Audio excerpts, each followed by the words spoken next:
168 एकड़ जमीन, 45 करोड़ रुपीस की डील्स और 137 अलग अलग प्लॉट्स, और ये सब उस शहर में जहां अगले कुछ सालों में हजारों करोड़ के डेवलपमेंट प्रोजेक्ट्स आने की बात हो रही है। अब सवाल ये नहीं है कि जमीन खरीदी गई या नहीं, सवाल ये है क्या इंडिया में सबसे ज्यादा पैसा बिजनेस से बनता है या फिर डेवलपमेंट की खबर सबसे पहले मिलने से। आज बात करेंगे मध्य प्रदेश के सीएम मोहन यादव से जुड़ी उस लैंड कंट्रोवर्सी की जिसने पूरे देश में एक नया ही डिबेट शुरू कर दिया है। लेकिन शुरू करने से पहले एक इंपॉर्टेंट डिस्क्लेमर देना चाहूंगा। अगर आप जनरेशनल वेल्थ क्रिएट करने में बिलीव करते हैं तो इस वीडियो को एंड तक जरूर देखना। और इस वीडियो में अभी जो भी डिस्कस किया गया है वो पब्लिक रिपोर्ट्स, मीडिया इन्वेस्टिगेशंस और पॉलिटिकल स्टेटमेंट्स पर आधारित है। अभी तक किसी कोर्ट या इन्वेस्टिगेशन एजेंसी ने मोहन यादव या उनके परिवार को किसी भी इलीगल काम का दोषी नहीं ठहराया है। आइए अब समझते हैं ये पूरा मामला क्या है। बात शुरू होती है दिसंबर 2023 से, जब मोहन यादव मध्य प्रदेश के चीफ मिनिस्टर बनते हैं। उसके बाद उज्जैन का जो इंपॉर्टेंस है वो और भी बढ़ गया। वैसे भी उज्जैन पहले से महाकाल कॉरिडोर, रिलीजियस टूरिज्म और 2028 के सिमस्त कुंभ की तैयारियों की वजह से इन्वेस्टमेंट हॉटस्पॉट बन रहा था। रिपोर्ट के मुताबिक दिसंबर 2025 से दिसंबर 2023 से दिसंबर 2025 के बीच मोहन यादव और उनके परिवार ने अलग अलग 137 प्लॉट्स खरीदे। इन प्लॉट्स का टोटल एरिया 168 एकड़ था और वैल्यू थी 45 करोड़ रुपीस। अपोजिशन का कहना है कि इनमें से ज्यादातर जमीन उन एरियाज के आसपास है जहां future development projects, road connectivity improvements और अर्बन एक्सपेंशन की संभावना है, और इसी वजह से कांग्रेस ने कॉन्फ्लिक्ट ऑफ इंटरेस्ट का सवाल उठाया। लेकिन एक मिनट, ये कहानी सिर्फ पॉलिटिक्स की नहीं है, ये कहानी रियल एस्टेट इकोनॉमिक्स की भी है। इंडिया में जब भी कोई बड़ा इंफ्रास्ट्रक्चर प्रोजेक्ट आता है, सबसे पहले कौन सी चीज की वैल्यू बढ़ती है? लैंड। नोएडा में एक्सप्रेसवे आया, लैंड प्राइसेस बढ़े।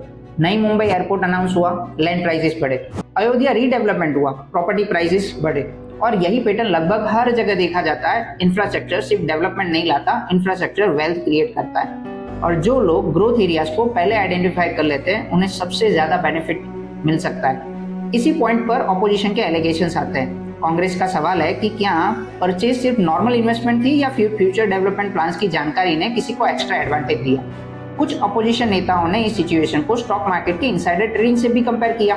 लेकिन यहाँ एक बात इंपॉर्टेंट है कि इनसाइडर ट्रेडिंग स्टॉक मार्केट का और लैंड परचेज दोनों लीगली अलग अलग चीज है। अभी तक कोई अथॉरिटी ने ऐसा नहीं बोला कि ये जो भी लैंड परचेज है वो इलीगल है या फिर इंफॉर्मेशन का मिसयूज किया गया है।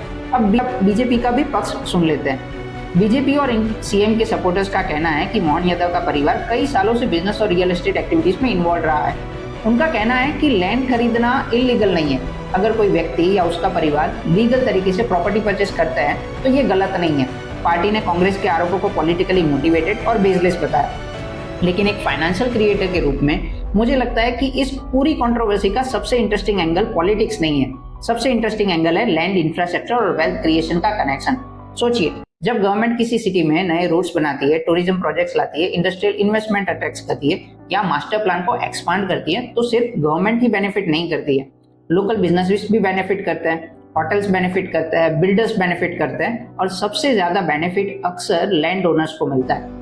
इसी वजह से दुनिया भर में पब्लिक ऑफिसर्स और उनके परिवार की प्रॉपर्टी ट्रांजैक्शंस पर ट्रांसपेरेंसी को बहुत इंपॉर्टेंस दी जाती है, क्योंकि ट्रस्ट और ट्रांसपेरेंसी दोनों डेमोक्रेसी के इंपॉर्टेंट पिलर्स माने गए हैं। अब फैक्ट चेक करते हैं।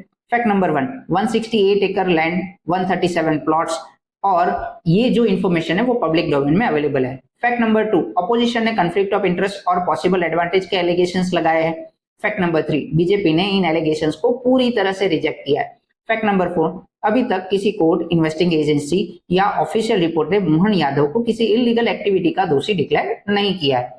तो इस पूरी कहानी का फाइनल कंक्लूजन क्या है? फिलहाल ये एक एलिगेशन वर्सेस डिनायल की स्टोरी है, और बहुत बड़ा फाइनेंशियल सवाल जरूर खड़ा कर दिया है इसने कि इंडिया में असली पैसा कहाँ बनता है, बिजनेस में, स्टॉक मार्केट में, या फिर उन जमीनों में जहां कल गवर्नमेंट डेवलपमेंट करने वाली होती है। और जब पावर, पॉलिसी और प्रॉपर्टी एक ही जगह मिलते हैं तब सवाल और भी बड़े हो जाते हैं। आपका इस पूरे मामले पर क्या मानना है? और एक बात सोच के कमेंट जरूर करना कि अगर आपके पास ऐसी कोई इन्फॉर्मेशन आती है कि जिसकी वजह से आप इन्वेस्टमेंट करके बड़ा पैसा बना सकते हैं, तो क्या आप ऐसी अपॉर्चुनिटी को वेलकम करेंगे या फिर हाथों से जाने देंगे? अगर आपके ध्यान में नेक्स्ट बिजनेस इन्वेस्टमेंट अपॉर्चुनिटी है तो उस सिटी का और एरिया का नाम कमेंट जरूर करना। मिलते हैं नेक्स्ट वीडियो में, तब तक के लिए थैंक यू। जय श्री कृष्ण।